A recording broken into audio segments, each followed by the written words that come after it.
Okay, just setting the mood for this next chat. Got the brothers Comatose and AJ Lee. This is called Harvest Moon, and it's a beautiful song.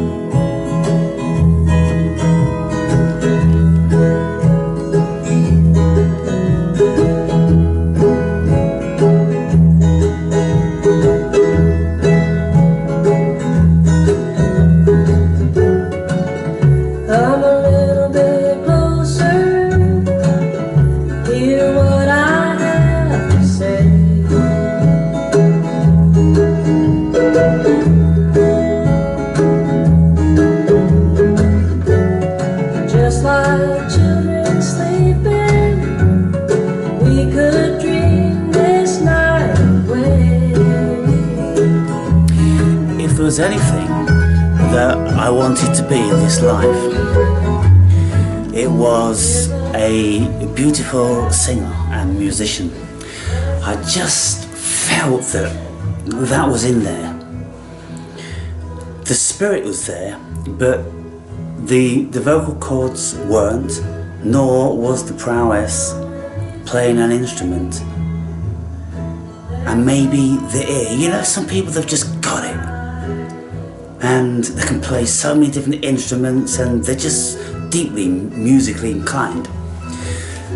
Well, the singing and the instrument playing always came very difficult to me, and I put 10 solid years of my life into it, and you know, I could thrash my way through, you know, a lot of songs with a very mediocre voice, and I couldn't feel what I wanted to express coming out of that voice. I knew what it would feel like or what it would sound like, but this couldn't do it. Bizarre. And so 2 years ago now I gave up on that, and my guitars sit in the living room gathering dust, and I don't know whether I'll ever pick them up again, but this and these will never be what I want them to be, and they will always lead to a level of frustration. And so I've found another vocation. I found that I could be quite a decent writer, and most certainly I am a proficient orator. And so now then, having made those videos about my beautiful, glorious national heritage, and how the World Economic Forum is banning human beings from many, many places around the world, and they're doing this under the pretense of protecting the globe and reducing our carbon footprint. And so hence electric cars, minimising travel, and even where our footprints tread. We're not allowed to do that anymore because we may damage the fauna and reduce the amount of carbon that the earth can emit. And when you look at that, it's kind of like, well, it's a war on human beings, isn't it? You see, the world is for all life, and we share it. It's the gazillionaires that are responsible for a massive amount of the depletion of our global species and the pollution of the oceans and the airs and all that sort of thing. Oil companies, fossil fuel companies and stuff like that. We could say that, yeah, but we've needed those. We may have needed them in the 1800s, coal, you know, oil, but we most certainly haven't needed them in the past 100 years because we've had other free energy sources, Tesla energy, and lots of other varieties that the inventors get mysteriously hung by themselves, and all those sort of things. So there has been deep and sinister conspiracies going on for a long time. And so they blame us when it's them that have risen to the pinnacle of wealth and power by utilising those fossil fuels and depleting the ozone and the oceans and the forests.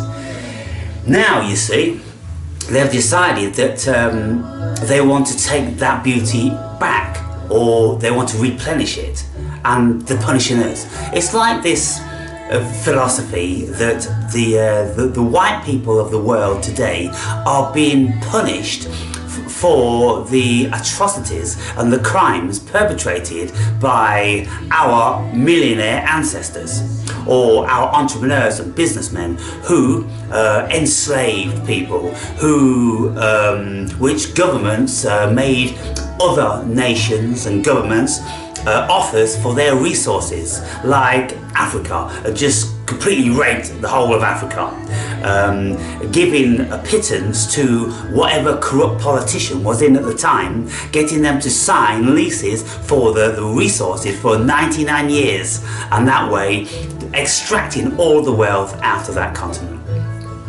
That's what our trillionaires have done. We haven't done that. We have had the proceeds of it, fair enough. But all of a sudden now, in actual fact, you know, it's like we're paying for our grandfathers, or the grandfathers' grandfathers. You know, how far back do we have to pay? It's ridiculous. And so, whenever I go into these natural reserves, I'm always confronted these days with these save the globes type people. And of course they're working under the auspice of the World Economic Forum, and they talk about reducing you know, the damage to the world, so we can get the carbon emissions back, so we're not allowed to walk on moss and grass anymore. It's incredible. Up this park, the vast majority of people, they only walk on the tarmac through the path, and anyway, that's all they ever do. The only people that ever get off the beaten track when I have been there is myself and whoever I'm with. We go and we have a look at the moss and all this, that and the other.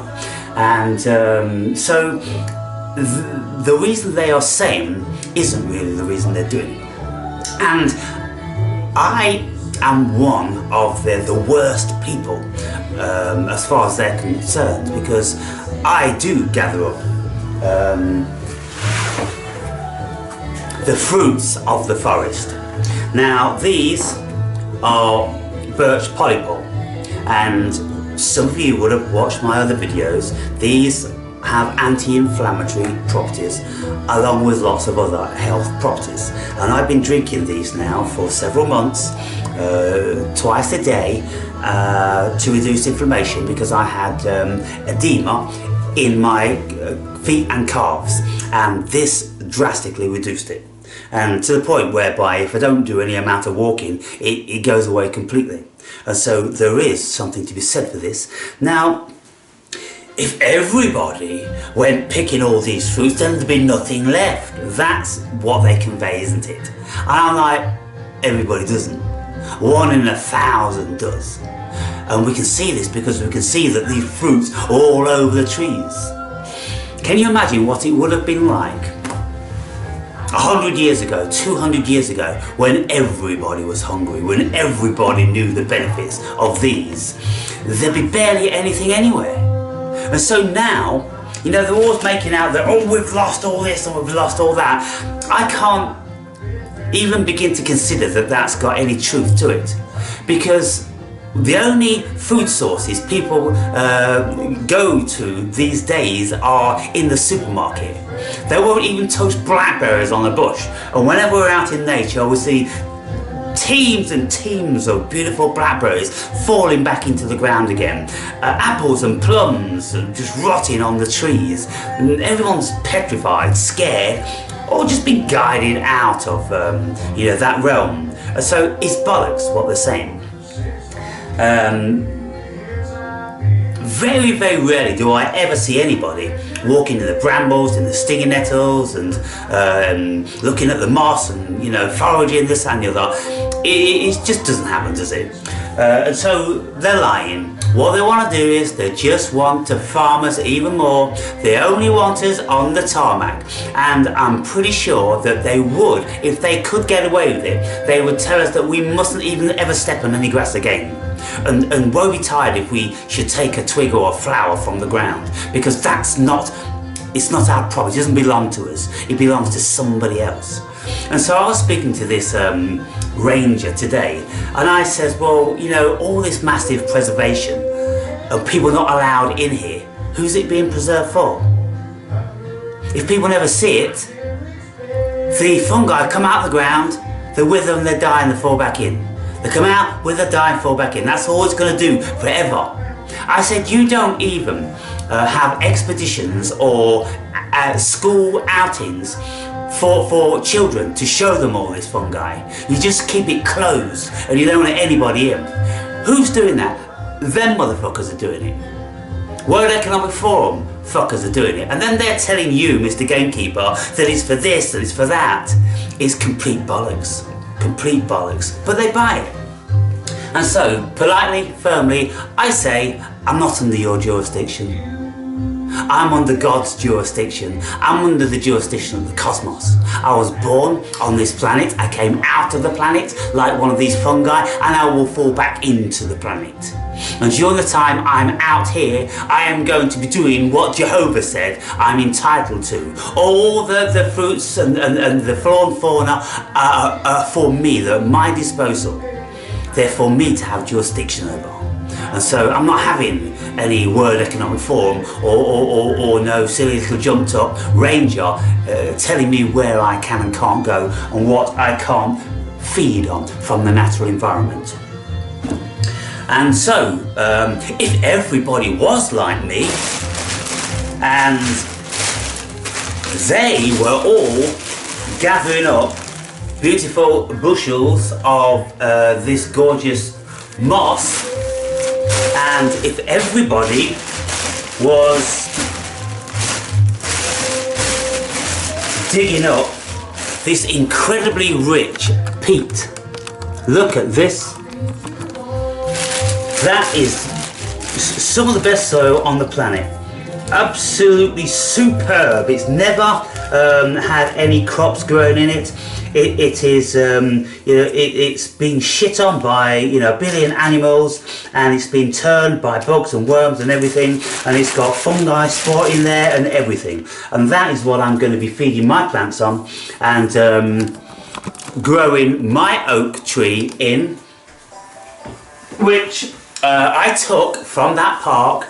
This, I found an acorn there, and I planted that, and now it's grown into a beautiful, strong, healthy oak, and I'm going to repot that in this pot. So I'm doing that today, and these and I said in another video I'm going to be making these terrariums or terranians, I can't remember what the word is, where you buy, nice fish bowls and that sort of thing, because I can buy these sort of things from the second-hand joints that I pop into for £1 each. And so I'm going to gather up quite a lot of those, and I'm going to be putting the soil in with the spores of whatever fungi, and they'll be popping out, and then planting acorns and this soil, and so anything can happen. And I'm just going to be watching these all around the house. And so these here, you've seen me in previous videos prepare these. And so what I'm going to do today is just wash any grit off them, and then slice them up and freeze them. Now look, what I will say,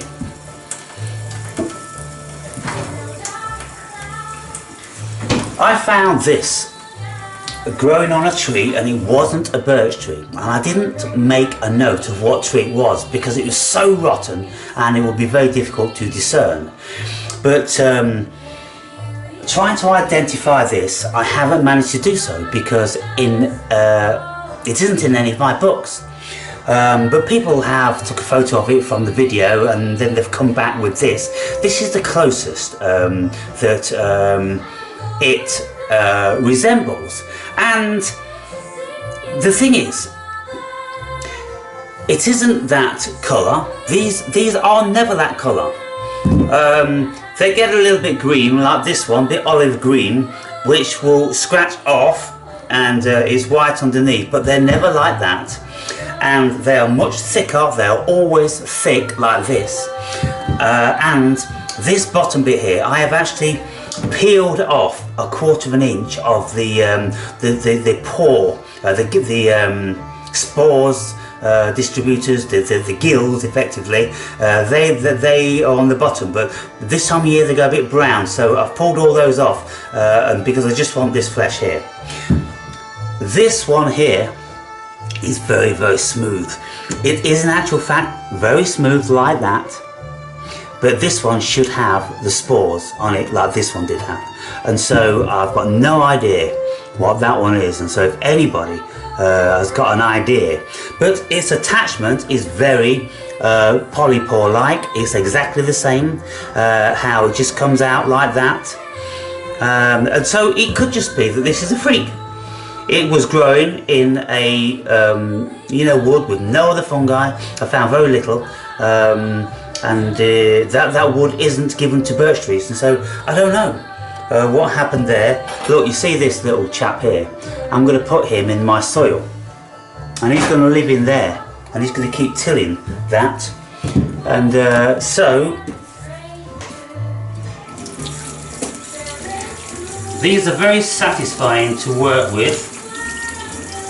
They're very satisfying to cut because they slice up very nicely, and they're not delicate in the slightest, and it's beautiful to find them.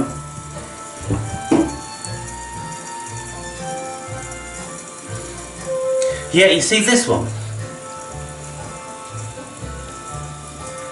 Starting to get a little bit similar shape underneath, because I took that the spore sort of like membrane off, then it's looking very similar like that. And so yeah, who knows? And I don't know what this pink is about here.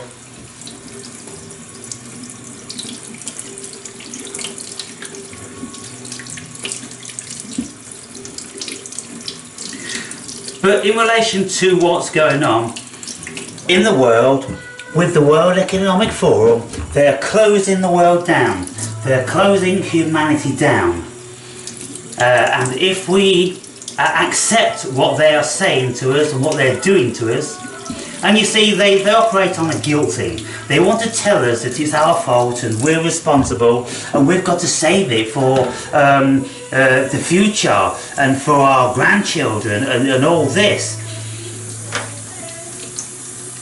But the vast majority of people don't take anything from the woods, and the few people that do, then where's the big deal? Because these fruits are there for whatever animal to consume. And the vast majority of people these days, they wouldn't even know what one of these fruits is. That's how ignorant and detached they've come. And so I'm kind of like, well, who exactly are you preserving all this for? You know, I would be in, you know, a good deal of agreement if you were saying to me, well, we are educating all the schools, and every day of the week we've got different schools from around the county coming here and we're educating the children about these things. They're not doing that. So they're lying. And if they had these nature walks, you know, when I was a kid we used to have that sort of thing.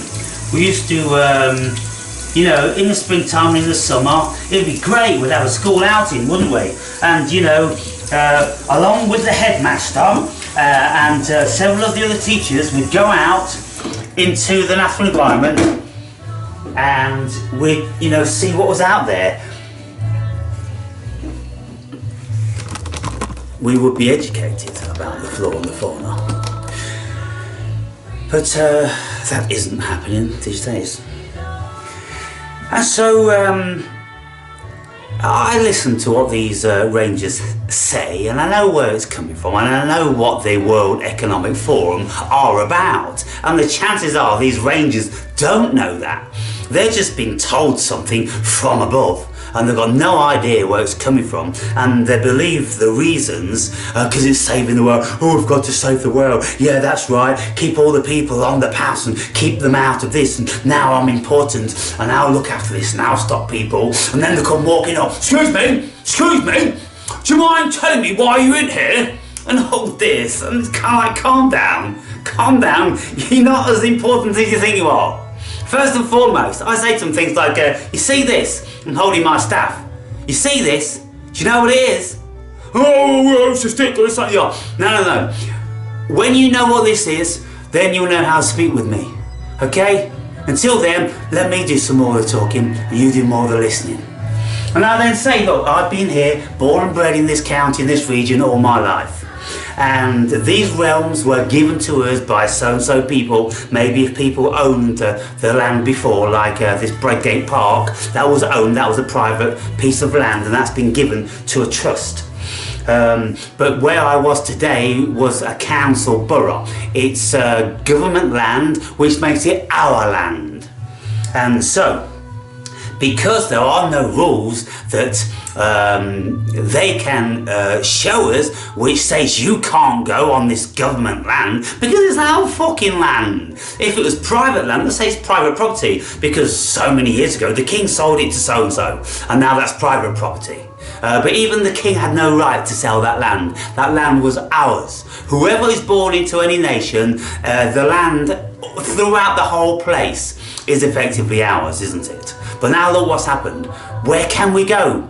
And as long as we stand for this bullshit, then it's just going to keep happening. You can't go here, you can't go there. And for your health, if there's a little bit of a sniffly cough thing going around, we're going to close you all down for months on end. Really?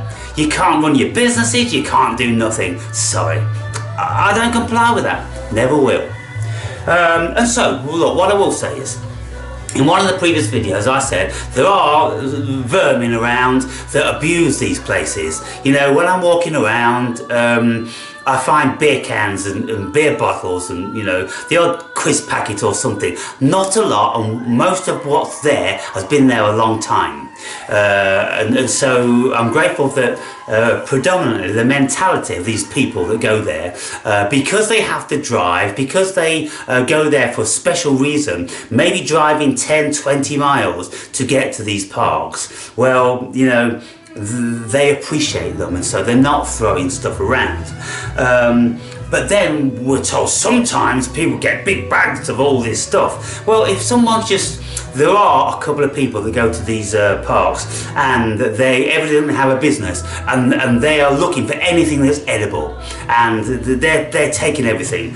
Me, I will take one or two of every species that I come upon because I'm doing research and I have a valid reason as far as I'm concerned as an individual. I'm not depleting everything, and this little group of you know, polypore here, it's like a tiny percentage. They're everywhere in these birch trees, and this time of year now they're all drying, dying and withering, and so they're on the way out. In any case, this is about the last opportunity to catch these and to have them look, they're nice, heavy and moist.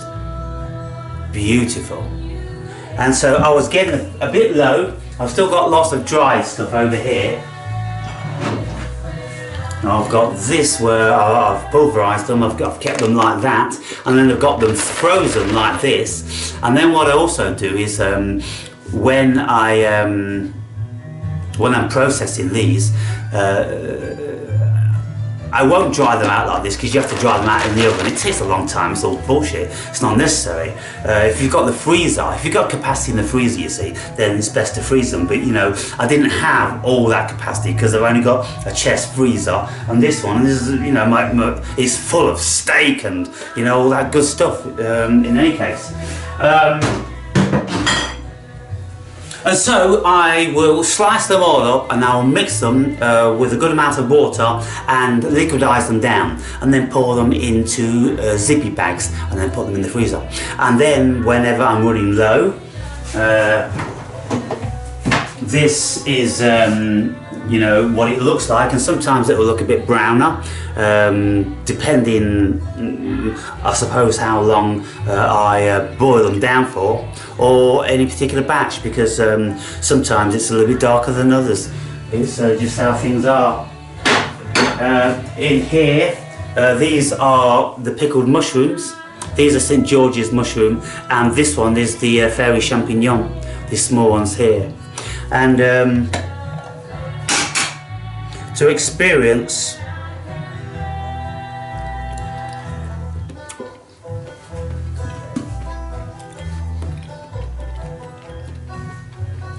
it's kind of like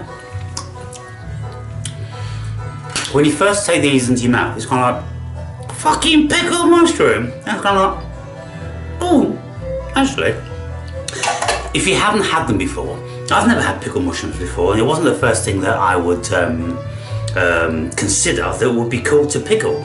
But you know, in a cheese sandwich or salad or something like that, they're all right.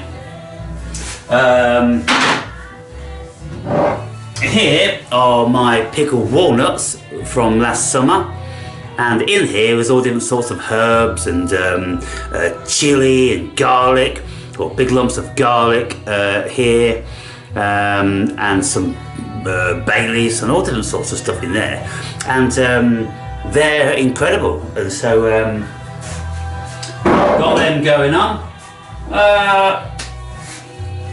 What else have I got?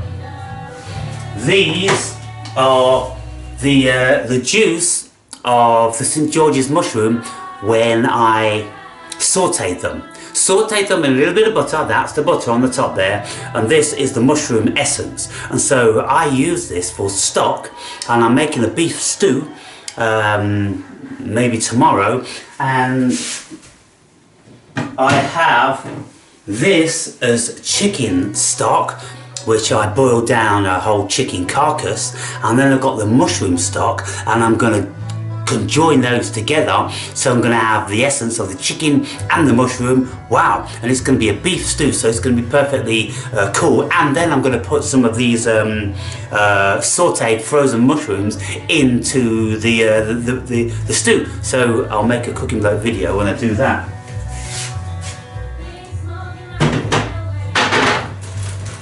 Here are blackberries that I froze down last year, and I'm going to have those with some custard one evening.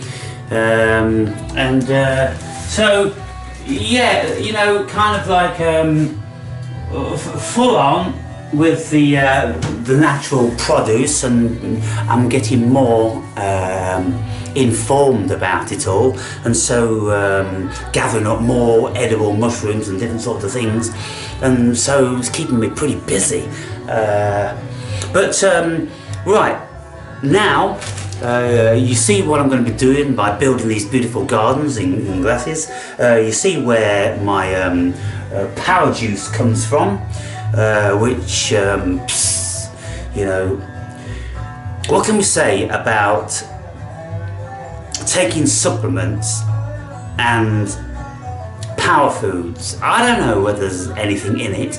All I can say is for 25 years of my life I've done it, and if people should see me, you know, if I'm flexing, they'll go, that doesn't look like a 60-year-old body. I mean, of course I work out, and you know, I pretty well eat what I want. Let's just say, look, I ate hot dogs, and you know, I bought this jar of these hot dogs, and I ate 6 of those in buns in one sitting. The day after that I ate a pizza. A couple of days before that I ate one of these big burgers. But that's not an everyday thing. You know, you guys who watch me doing the cooking, you know, I eat wholesome foods. And I'm active, and I don't sit in front of the telly drinking beer and eating chips. Albeit, when I'm out foraging, I do like one bottle of Newcastle Brown and one packet of crinkle cut chips. So I'm eating all these things, but all in moderation. And then I take all the supplements, I do all the exercise, and so what can I say? And maybe I had good genetics from the beginning. But if I was to stand next to my elder brother, 2 years older than me now, well, his body is it's the body that's of a 63-year-old, never worked out in his life. He looks like it. So that's it. But what I've maintained in my life, people, is that I've pretty well eaten whatever I wanted to, and there were many years when I was just when I was, you know, working. I would buy bars of chocolate, a big bunch of them, like 6 bars of chocolate, a Mars bar, Snickers, a Lion bar, and you know, anything like that, and I would just eat them one after the other, after the other, after the other. And they don't touch the sides. I've done that for years, and I still don't have a single filling. So all this thing about all sugar on the teeth ruins your teeth, well, it hasn't done mine. That's all I can say. And you know, you might get this and you might get that. I've got nothing. And so I don't know about all these people. Some people do get shit, it's true. And some people, they can do all the right things all their lives and then they'll get shit. Some people won't do any of the right things and they won't get shit. So anyway, I'm going to chop these up, bag them up, and do a bit of potting.